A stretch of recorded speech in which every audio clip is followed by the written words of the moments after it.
Tête en l'air que je suis, j'ai oublié de dire ma fonction dans la société. Eh bien, j'enseigne. Je donne des cours de français aux élèves qui ont besoin de réussir l'épreuve anticipée du baccalauréat en première au lycée. Ma méthode, je la qualifie encore une fois de pragmatique. Parcours excellence et résultats attendus excellents. Pour moi, la moyenne, je parle beaucoup d'éducation et c'est vrai, la moyenne, je leur dis toujours aux élèves, ce n'est pas 10 sur 20 parce que ça veut dire qu'il en manque 10 jusqu'à 20 et c'est énorme.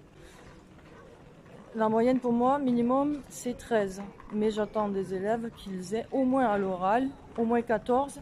Et comme je prenais le mi-temps, c'est bien cela que moi-même je pratique pour avoir du temps pour des choses qui me tiennent vraiment à cœur. On a tous besoin d'occuper une fonction dans la société par ailleurs, parce que d'un point de vue ontologique, c'est-à-dire de l'être, ontos en grec c'est l'être, logos la logie, logos le langage, la parole, le discours sur l'être, tout ce qui vit en fait, par principe, a besoin d'être en mouvement pour pouvoir représenter quelque chose au sein du mouvement global, donc dans le monde.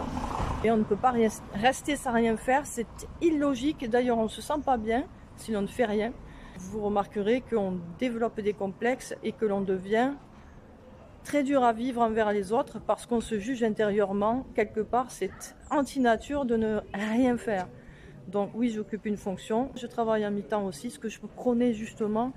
Non pas pour me projeter sur autrui, mais je défendais une liberté personnelle qu'on peut pouvoir prendre dans le besoin. Et notamment, si on est une mère, si l'on est une maman, on peut même être un papa, comme c'est le cas aux Pays-Bas, je le disais, j'aime bien cette philosophie, j'aime bien, où l'éducation au Danemark, où a été institué le cours d'empathie. Bravo, parce que ça fait énormément évoluer un peuple que de s'atteler à l'éducation et non pas seulement à de l'instruction passive comme c'est le cas dans bien des pays comme le nôtre.